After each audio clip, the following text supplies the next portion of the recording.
নমস্কার বন্ধুরা, কার্শিয়াংয়ে আজ আমাদের দ্বিতীয় দিন। প্রথম দিন তো বৃষ্টির জন্য সেভাবে ঘুরতেই পারলাম না। আর আজ সকালবেলা একটু বৃষ্টি হলেও তারপর থেকে আর বৃষ্টি হয়নি। সেজন্য একটা গাড়ি ভাড়া করে নিলাম সাইট সিন করার জন্য। কার্শিয়াং স্টেশনের পাশেই সমস্ত রকম গাড়ি ভাড়া পাওয়া যায় খুব সহজেই। আজকে যে আমরা সাইট সিন দেখতে যেতে পাচ্ছি সেটা ভেবেই খুব আনন্দ হচ্ছে। আর এপাশে বুবুকে দেখো, এতটা খুশি যে গাড়িতে উঠেই জানালার ধারে বসে গেছে। কালকের ওয়েদারের পর এখন বুঝতে পারছি বেড়াতে এসে ওয়েদার ভালো থাকাটা কতটা আনন্দের ও কতটা প্রয়োজনের। জানি যদিও ওয়েদার ভালো খারাপ কোনোটাই আমাদের হাতে নেই। যাই হোক, আমরা প্রথমে যেটা দেখতে যাচ্ছি তা হলো ঈগল ক্র্যাক। এটা কার্শিয়াং স্টেশন থেকে সামান্য দূরে, কিন্তু পাহাড়ি রাস্তায় হেঁটে আসাটা অনেক কষ্টের।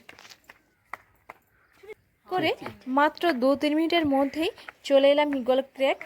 এই জায়গাটা অনেক উঁচু, এখান থেকে পুরো শহরটা খুব সুন্দরভাবে দেখা যায়।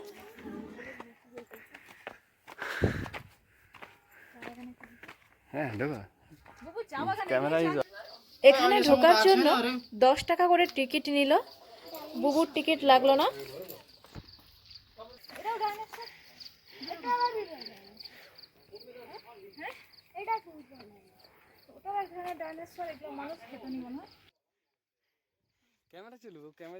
এখান থেকে দেখলে পুরো পাহাড়ের চারদিকটা মেঘে ঢাকা, এই জন্য দূরের কোনো কিছুই দেখা যাচ্ছে না ভালো করে।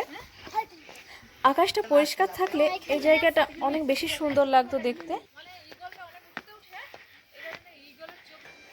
সেটা ডাউহিল, এটা আসতেই আমার দম বেরিয়ে যেত কোচিকে নিয়ে আসতে।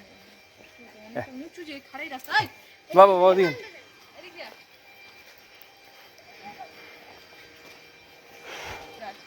না, এটা ফাইন।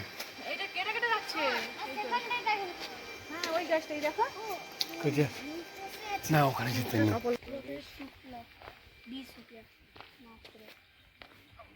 তবু হোয়াট এ সিনারিও হিয়ার।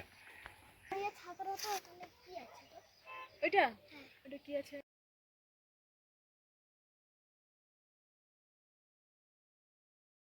চারদিকটা মেঘলা থাকার জন্য পরিষ্কার বোঝা যাচ্ছে না পাহাড়গুলো এবং গাছপালাগুলো। ঘন মেঘ ভেসে বেড়াচ্ছে, শুধু সেটাই দেখা যাচ্ছে। তবে হ্যাঁ, মেঘ করে থাকার জন্য একদম কাছ থেকে মেঘগুলোকে দেখতে পাচ্ছি আমরা।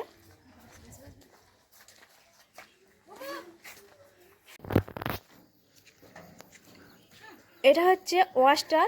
এখন এখানে উঠছি, এটা এখানে সব থেকে উঁচু জায়গা। তো এখানে উঠে ঈগলের চোখ দিয়ে কেমন লাগে সেটা দেখব।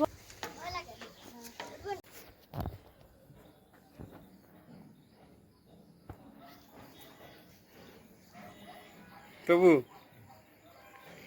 এক্ষুনি মেঘ হচ্ছে, আবার এক্ষুনি মেঘ চলে যাচ্ছে।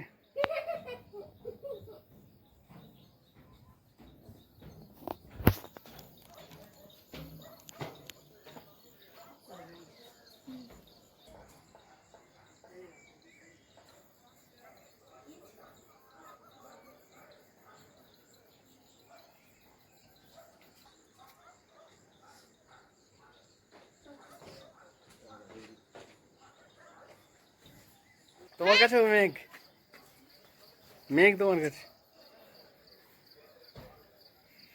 ঈগল থেকে শুরু, ঈগল পাখি থেকে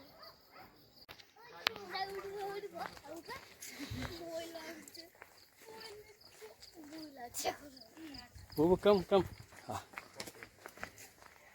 ও এখানে একটা ফটো তুলবি। ঈগল ক্র্যাক আমাদের দেখা হয়ে গেল। এবার এখান থেকে আমরা যাব ডাউহিল পাইন ফরেস্ট। গাড়ি এখন আমাদের এসে নামিয়ে দিল ডাউহিল পাইন ফরেস্টে।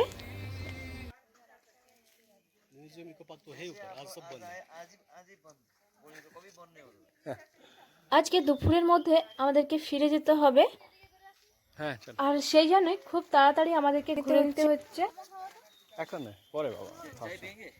এই স্যার আপনি যিনি আমাদের গাড়ির ড্রাইভার, সেই দাদার মুখে শুনলাম এই জঙ্গলের ভেতরে সন্ধেবেলাতে কেউ যায় না। বাবু গো।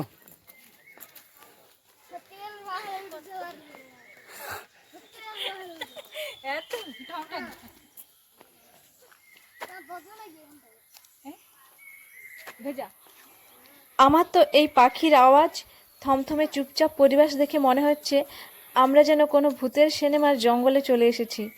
আর সন্ধেবেলায় কেন, দিনের বেলাতেই এই জঙ্গলে একা ঘুরলে আমার তো ভয় লাগবে। এই জঙ্গলে খুব বেশি ট্যুরিস্ট দেখতে পেলাম না, খুব কম সংখ্যক মানুষকেই দেখতে পেলাম ঘুরতে। पैसा दिया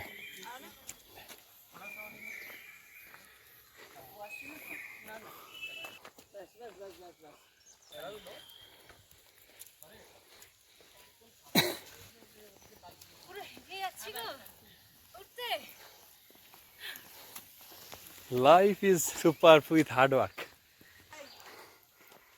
Ooh, good.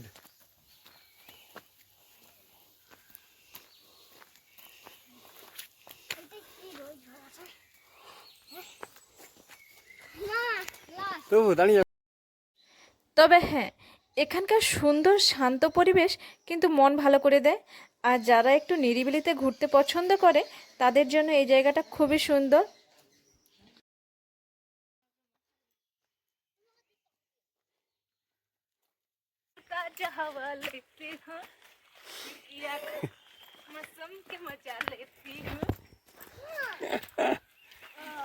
আস্তে আস্তে বাবা, সাবধান সাবধান।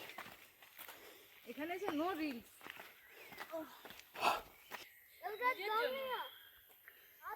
হ্যাঁ কে হয়তো ম্যাডাম আছে। অনেকক্ষণ পাইন গাছের জঙ্গলে ঘুরলাম। এবার আমরা পাইন গাছের জঙ্গল থেকে বেরিয়ে নিচে নেমে যাচ্ছি। পাইন গাছের জঙ্গল থেকে বেরিয়ে যে রাস্তা থেকে আমরা গাড়িতে করে আসছিলাম সেই রাস্তা ধরে আবার হাঁটতে লাগলাম।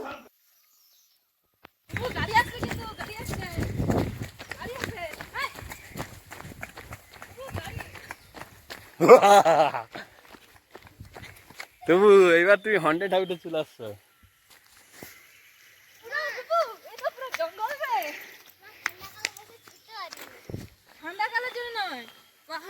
পাহাড়ে অক্সিজেন ওদিকে। তুমি ওর মাথায় এইসব বাবা না পাঁচ লিপ কর। দেখে অবাক লাগছে যে এই জঙ্গলের ভেতরে মাঝে মাঝে ঘর আছে, দুটো একটা করে ছোট ছোট। এদিকেও পাইন আছে, এদিকেও পাইন আছে।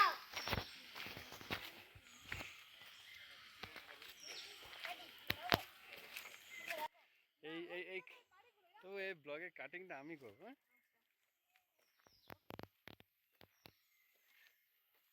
পাহাড় কম, তোমরাই তো বেশি। কিছু কিছু কিছু কিছু সুন্দর আছে।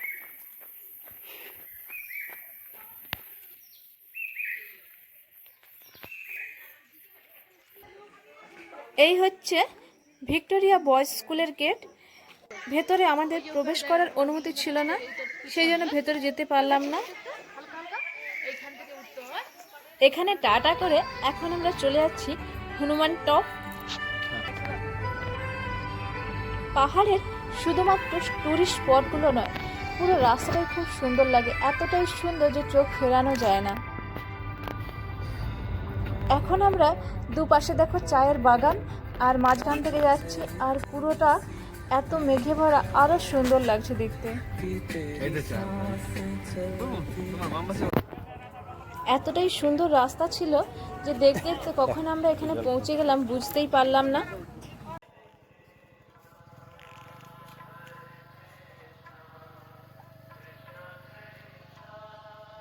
তো এখানে একটি বড় হনুমান ঠাকুরের মূর্তি বানানো আছে, দেখতে পাচ্ছ।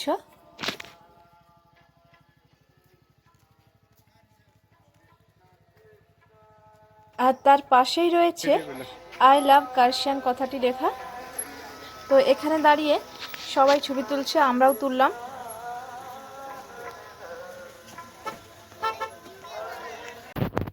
ও দেবু, এটা তো বরং ভালো লাগছে। এতে চলো করি চলো। আর লেজটা কোথায় দেয়া? ওই তো লেজটা কত বড়, হনুমানের লেজটা কোনখান দিয়ে আসছে? ওই তো মধুর কাছ থেকে, মধুর উপর থেকে। চলো ওদের উপর থেকে। তো এই হনুমান ঠাকুরের পেছন থেকেই রাস্তা করা আছে, আর দুপাশে চা বাগান।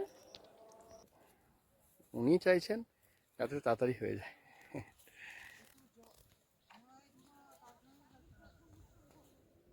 বসবে তোমরা?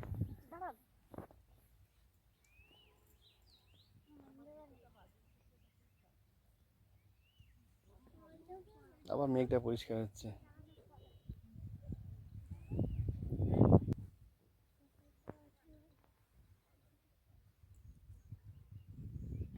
এখানে যতটা দূরে চোখ যাচ্ছে পুরো চা বাগান। পুরো মেঘ দেখা যাচ্ছে, বুঝলো? আরো 2-1 দিন ছুটি থাকলে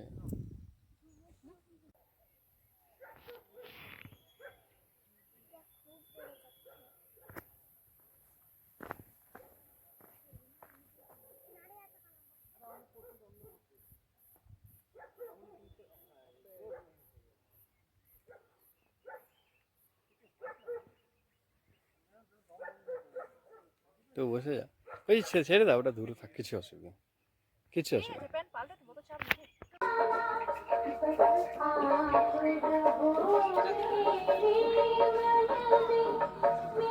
আজকের মতো আমাদের ঘোরা এখানেই শেষ। তো এই গাড়ি গিয়ে আমাদেরকে কার্শিয়াং স্টেশনে নামিয়ে দেবে।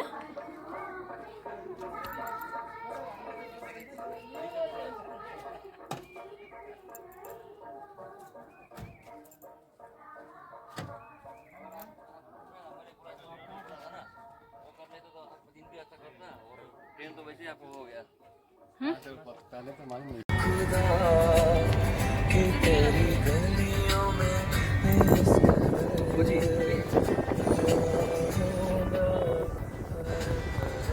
আমাদের কার্শিয়াং ট্যুরটা তোমাদের কেমন লাগলো অবশ্যই কমেন্ট করে জানাবে। তো আমরা এখন যাচ্ছি কার্শিয়াং স্টেশনের দিকে। আর এখন আমরা কার্শিয়াংকে টাটা করে চলে যাচ্ছি শিলিগুড়ির দিকে। আজকের ভিডিওটা এখানে শেষ করলাম। টাটা।